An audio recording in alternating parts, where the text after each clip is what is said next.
que diz assim: o mar entregou os mortos que nele havia, e a morte e o Hades foram entregar os mortos que nele havia, e cada um foi julgado de acordo com o que tinha feito. Então a morte e o Hades foram lançados no lago de fogo. O lago de fogo é a segunda morte. Aqueles cujo nome não foram encontrados no livro da vida foram lançados no lago de fogo. Queridos, isso aqui eu tirei dos primeiros passos. A primeira lição, lá no final, tem essa passagem aqui.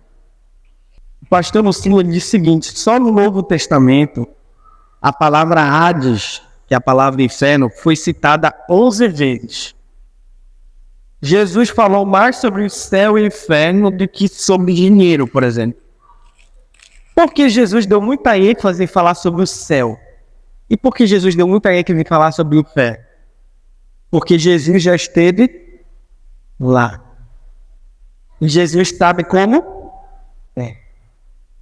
Ele sabendo como é, ele não quer que ninguém vá para o inferno, mas ele quer que todos vão habitar com ele no céu. Amém? Então, queridos, é um tema importante. Eu vou mostrar algumas estatísticas para vocês. Pode projetar, Davi? No Brasil, o dado mais recente mostra que existe 214,3 milhões de habitantes no Brasil todo. Ou seja, se contar cada um de nós, com todo mundo do Brasil, dá esse número aqui. 214,3 milhões. É muita gente. Desse povo todo, 50% são católicos. Se tu chegar aí fora e perguntar assim, qual a sua religião? 50% das pessoas vão dizer que são católicos. 31% vão dizer que são evangélicos. E esse evangélico nem sabe se pratica de verdade ou não, mas ele vai dizer que ele é evangélico.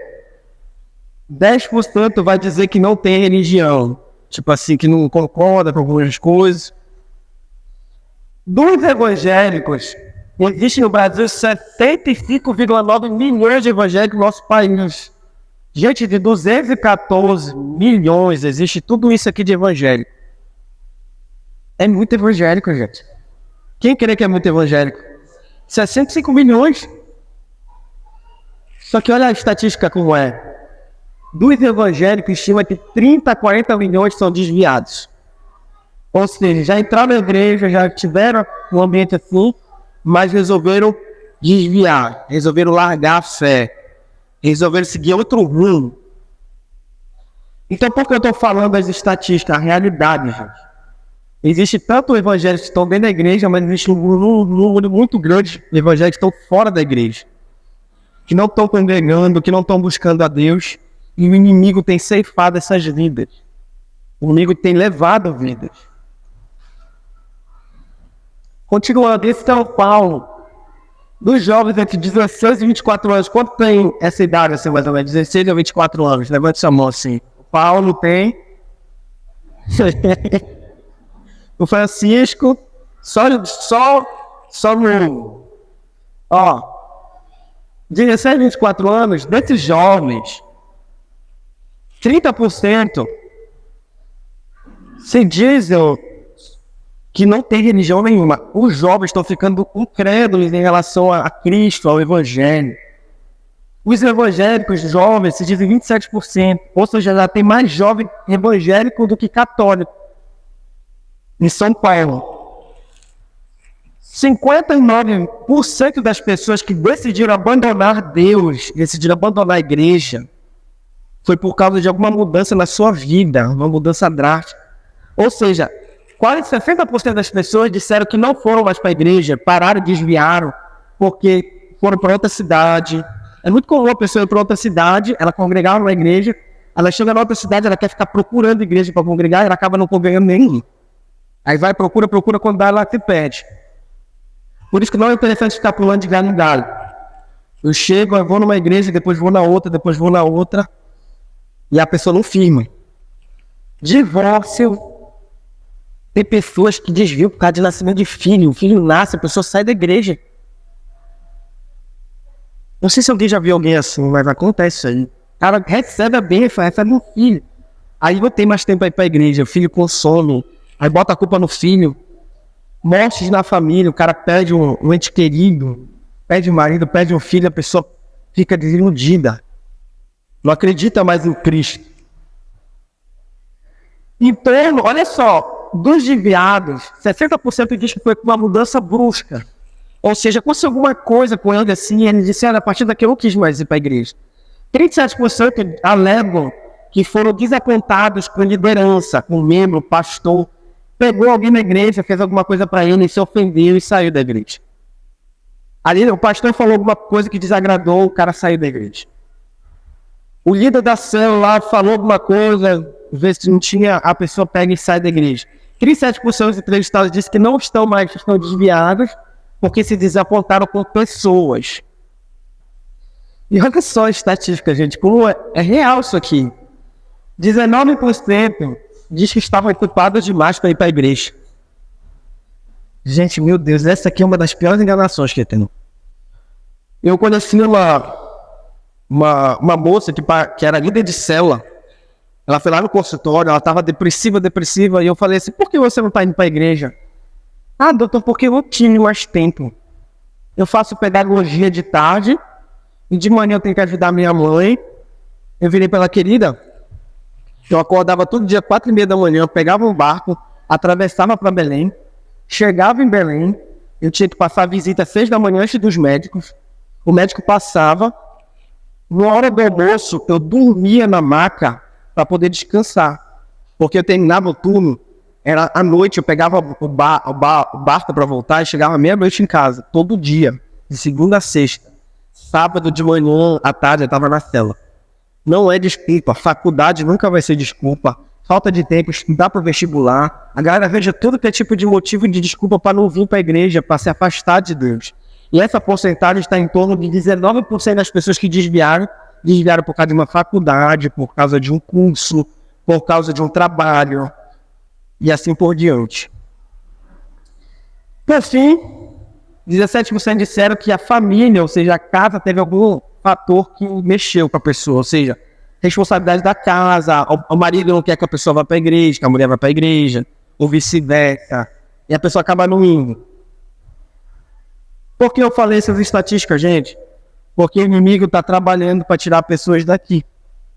Não dessa igreja, não de Jesus, mas das igrejas.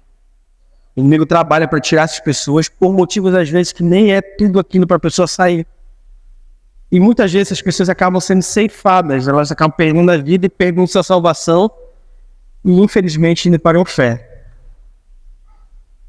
Quantos estão me entendendo aqui? Olha só, mitos e verdades. O que você e eu, né? No que nós acreditamos em relação a esse tema? Primeiro mito, o inferno não existe. Tem pessoas que acreditam nisso. Que o inferno não existe. Só que só Jesus, gente, citou o inferno, foi um ensinamento 11 vezes. A palavra Hades quer dizer inferno, ele citou 11 vezes. Como eu expliquei, ele falou mais sobre o inferno do que sobre dinheiro. Se vocês forem pesquisar, ele falou, só em Mateus, ele falou em torno de umas 22 vezes sobre o céu. Ele falou sobre que tem ranger de dente. Ele falou que haverá sofrimento, enxofre. A pessoa vai queimar na eternidade. Falou que no céu, no final dos tempos, vai separar o joio do trigo. As pessoas que foram separadas vão ir para ele, até ele, com ele. Então, gente, se o inferno não existe, o céu não existe, a pessoa tem que dar um argumento muito bom, porque a Bíblia inteira fala sobre isso. Se você for buscar a Bíblia toda, ela tem relatos de que há uma eternidade para nós. Há algo que vai além daqui. O outro mito, o inferno é aqui. Tem gente que acredita nisso. Aqui se faz, aqui se paga. Eu vou falar para ele que é a lei da semeadura isso aí. Tá vendo? A lei da semeadura. Mas o inferno, mito e verdade, ele não é aqui, nunca vai ser aqui. Eu vou fazer uma pergunta para você. Você já tomou açaí na vida? Até falei isso aí. Quem já tomou açaí aqui, gosta de açaí? É que ninguém toma açaí, não. É. Então, quem pegou açaí, vocês acham que o inferno tem açaí? Vocês acham que o inferno tem camarão e peixe? Camarão frito? Vocês acham que o inferno tem...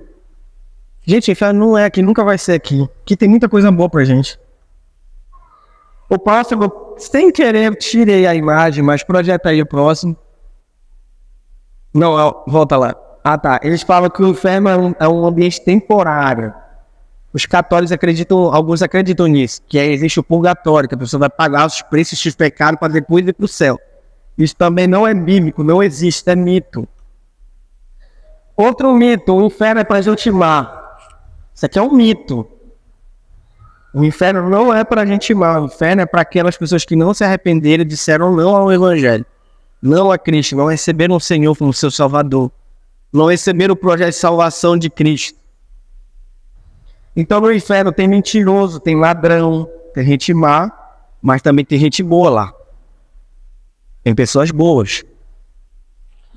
Eu recentemente atendi um caso, eu fiquei muito entristecido com esse caso. Ele aconteceu em Belém e, gente, cara novo, 30 anos. O cara era doutor com doutorado, ensinava em faculdade, viajava ao Brasil ensinando. Ele não aguentou a pressão. Ele acabou se suicidando. E infelizmente ele está no ambiente horror. Porque o suicídio ele traz uma consequência que a pessoa tira a vida. E a vida, só Deus tem esse direito de tirar. Então o que acontece, gente? O cara era bom, era um homem bom, bem falado, bem sucedido, não fazia maldade, um homem de família, mas tem uma possibilidade muito grande de ele estar no ambiente. Então o inferno, gente, não é para pessoas más, o inferno é para as pessoas que disseram não. O inferno é para as pessoas que não acreditaram no projeto de salvação, que disseram não para Cristo. Só para vocês terem uma ideia, se vocês pegaram o cara mais santo da terra, o cara que tu diga assim, não, esse cara aqui, mano, esse cara é muito bom. Ele não é digno do céu. Se você pegar o cara, sei lá, não sei quem é o cara mais bom da face da terra, pegasse e dissesse assim, não, esse cara aqui. Uma vez eu até questionei com o Samuel, assim, fui lá e perguntei para ele, porque uma vez uma professora, ela entrou no incêndio e salvou os alunos, mas ela acabou morrendo. Isso é uma notícia antiga. E eu fiquei assim, Senhor, não acredito que essa mulher não está no céu. E eu fiquei questionando aquilo comigo, sabe? Puxa, cara, ela morreu herói, salvando crianças, cara. Mas no fundo, se aquela mulher disse não a Cristo, gente, ela pode fazer o que for da força do braço dela, que não adianta.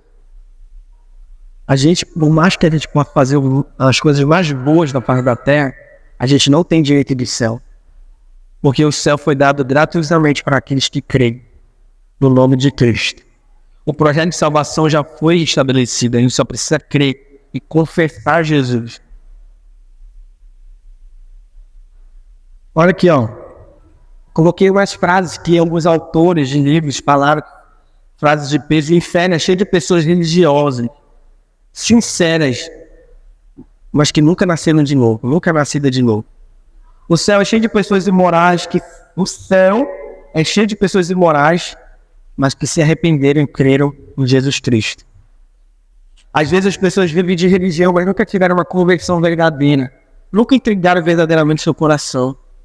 E às vezes o cara que vive uma vida imoral, o cara que vive uma vida, sei lá, um bandido, ladrão, às vezes o cara tem uma oportunidade, se arrepende, entrega a vida e vai pro céu. O inferno não é um lugar de quem pecou. O inferno é um lugar de quem não se arrependeu. Terceiro ponto da mensagem, a porta estreita e a porta larga.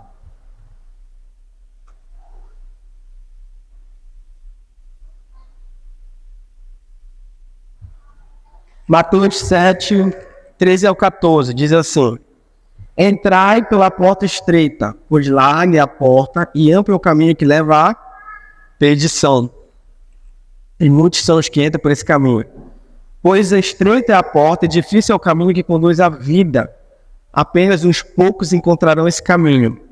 Pelo fruto se conhece a árvore. Repitam comigo a passagem. Pela porta estreita garante a entrada para o céu. Todavia, nenhum olho não ouviu, ouvido não ouviu, mente não imaginou que Deus preparou para aqueles que o amam. Vire para o seu irmão do lado, diga: irmão, você está preparado?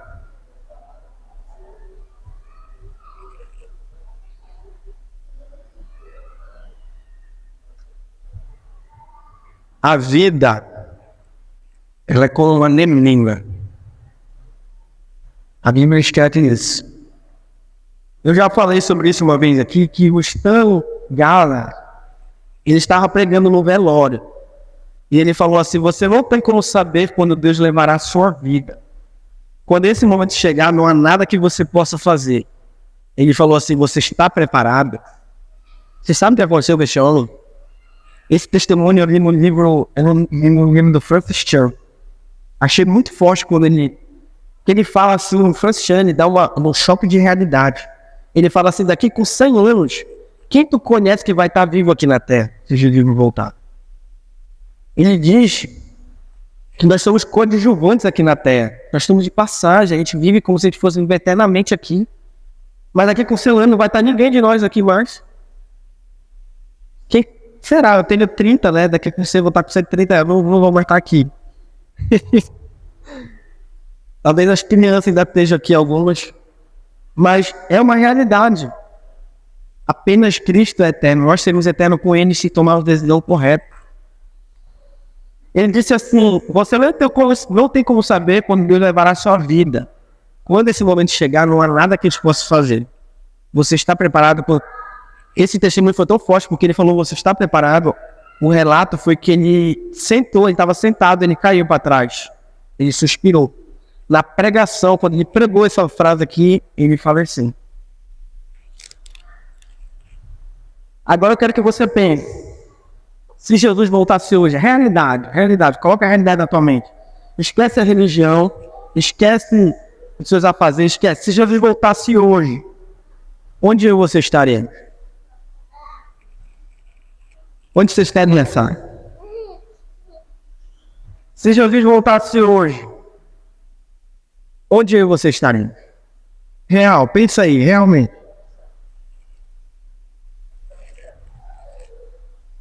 A gente está preparado?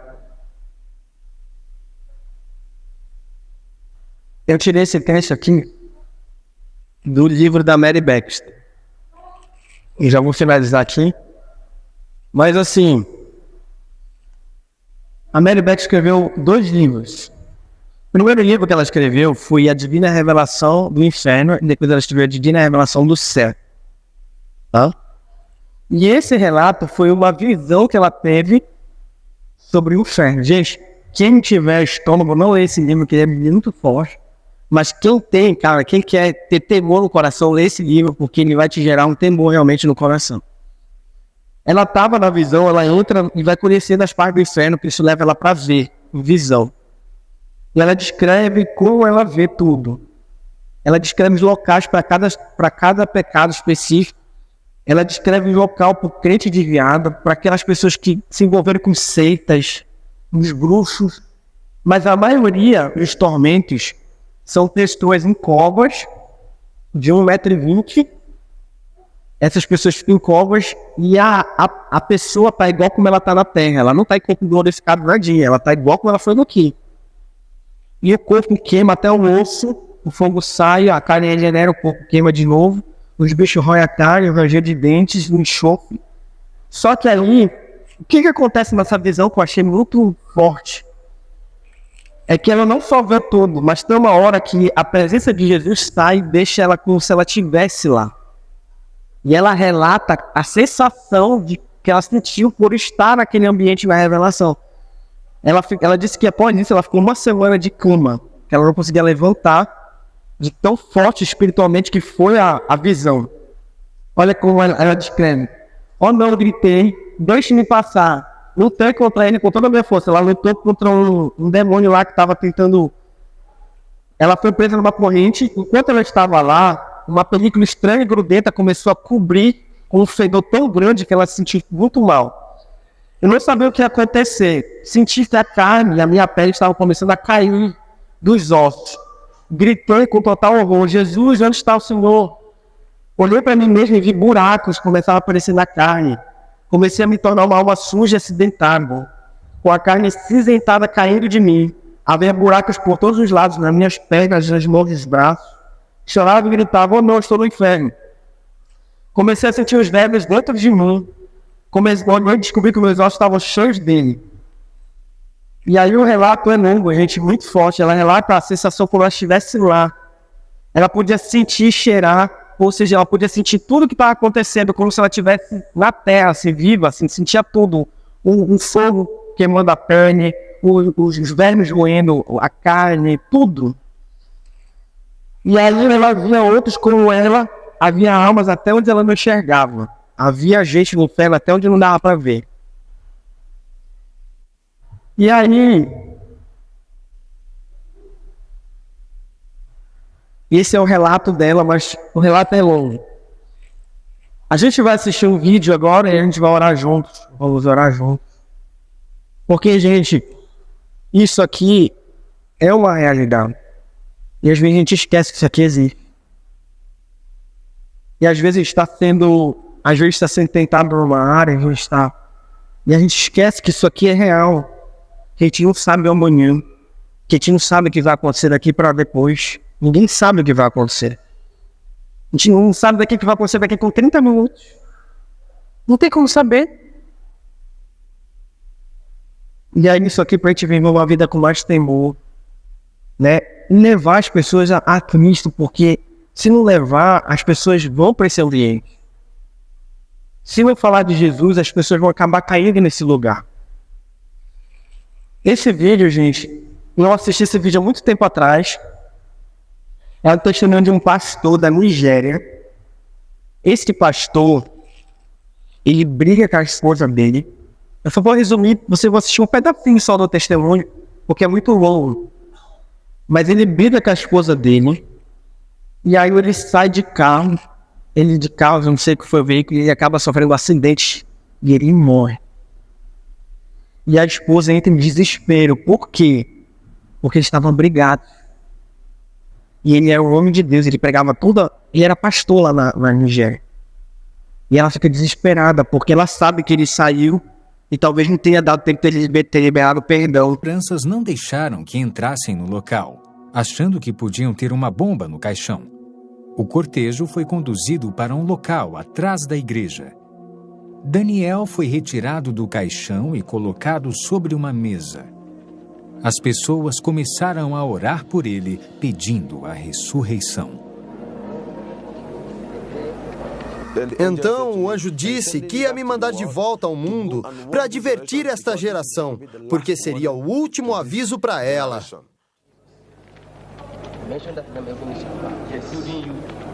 Com as orações, o coração dele começou a bater. A vida voltou em seu coração. Continuamos orando sem parar. Enquanto tudo isso acontecia, ele começou a respirar aos poucos, mas seu corpo ainda estava rijo.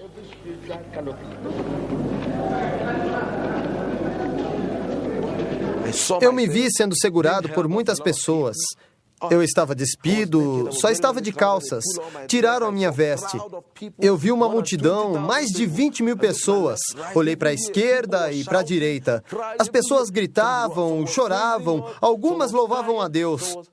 Então eu olhei à minha volta, não consegui entender o que estava acontecendo, porque para mim eu estava caindo e quando abri meus olhos, vi todas as mãos me segurando.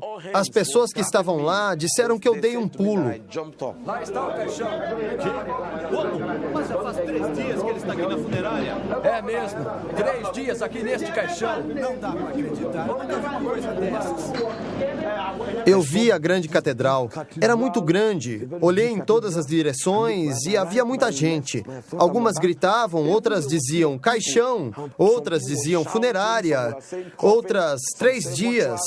Eu não entendia o que estava acontecendo, porque para mim não havia se passado mais que 15 minutos. Por isso, não entendia por que estavam dizendo 3 dias. Para mim, não houve dia nem noite. Houve apenas aquele momento em que eu vivi.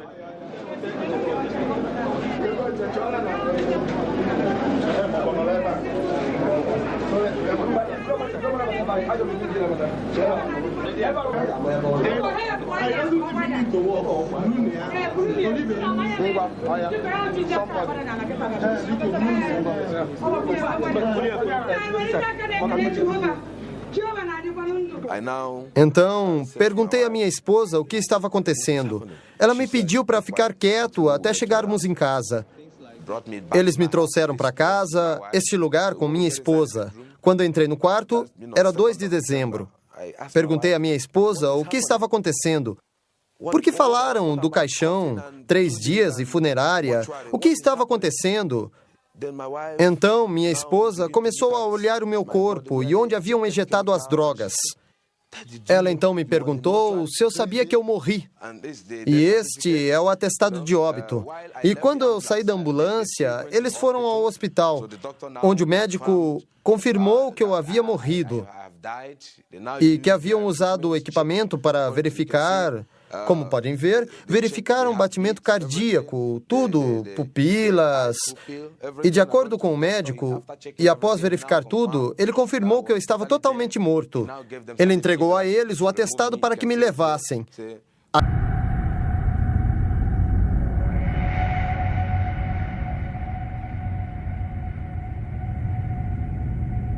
Dá para ver os portões do inferno?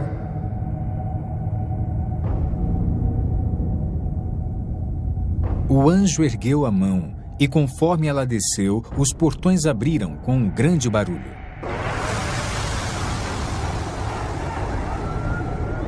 Daniel podia ouvir o choro e o lamento de muitas pessoas, mas não conseguia ver nenhuma delas.